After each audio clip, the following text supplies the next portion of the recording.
Well, hello there, and welcome to Rise of Industry, a game where you create production chains to earn massive amount of profits.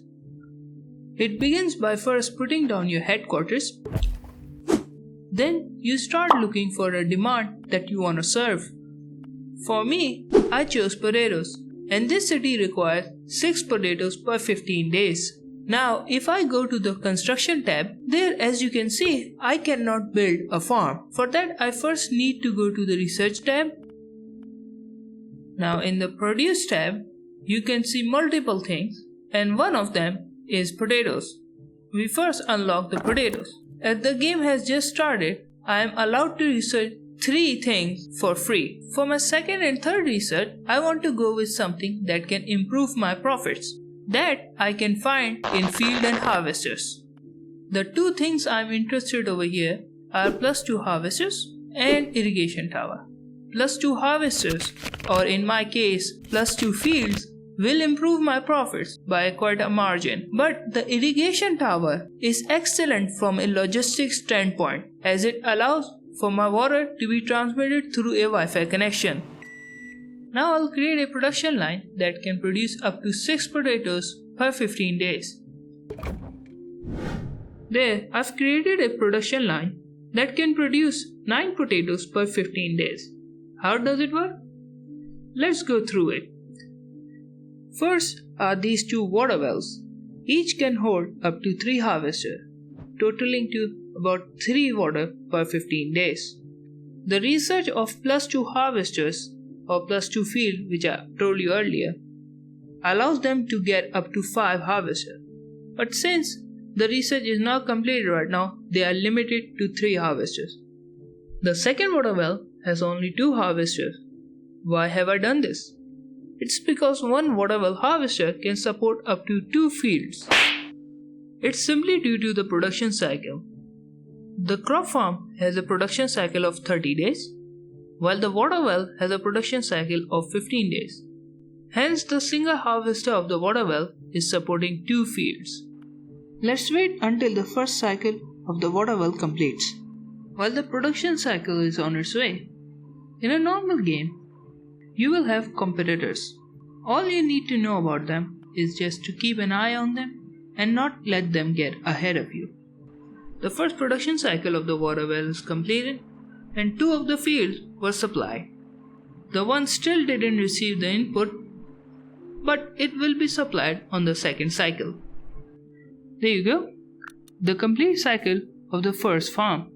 The farm has produced 6 units of potatoes, combined to 12 units, and all of them are getting transported to the warehouse. From warehouse I can transport the produce to the market, where we'll make profit. One thing you gotta keep in mind is this button on the warehouse, Send Until Full. It allows you to save dispatch costs as it only dispatches the truck when it has reached its maximum capacity. This month's report has just arrived and we have made 164,000 in negatives. The real cost is around 64,000, but it is exacerbated by R&D. Let's fast forward until the production normalizes and our research completes. Looks like this month we didn't make any profit due to R&D costs. There you go. This month R&D costs didn't come through and we made 52k in profit. Our revenue this month was 120,000 and our cost while combining upkeep and dispatch costs comes to 68,000.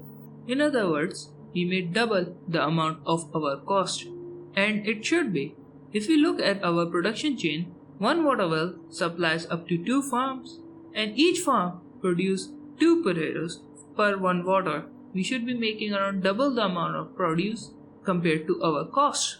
Here we are at the beginning of my empire in, let me get this right, Rougemont. The plan is to sell adhesive. It isn't easy to make tier 2 product.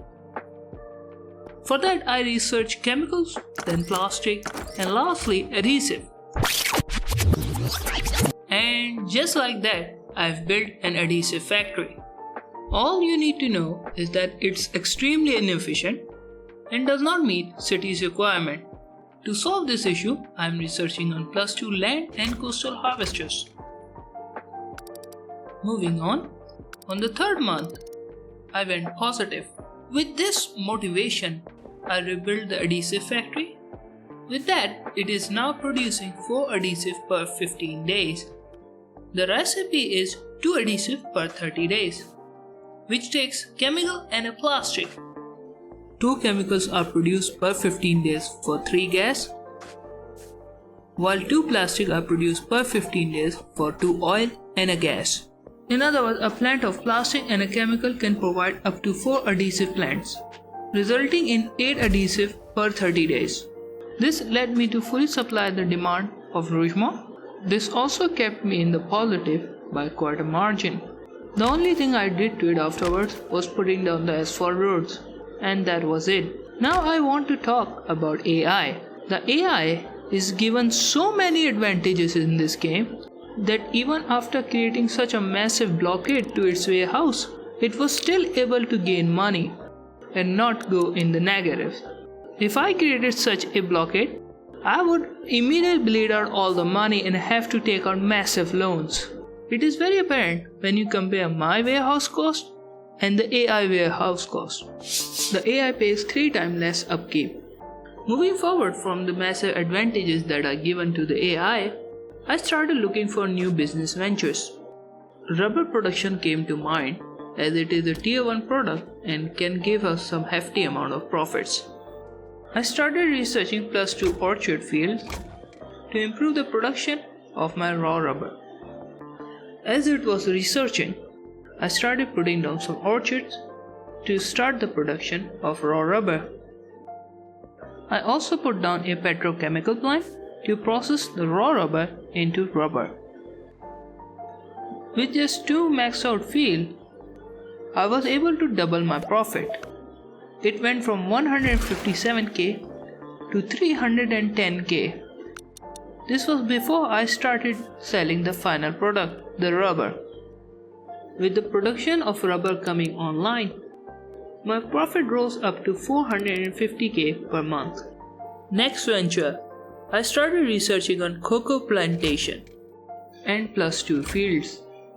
As soon as the research completed, I started putting down the building that can produce cocoa. This time I also included warehouse in the schematic. As soon as I was done with the production of cocoa, one more thing dawned on me. The AI was trying to buy a new region, the region being Parmalee, and I could not let that happen. So I came up with a solution, the solution being a loan.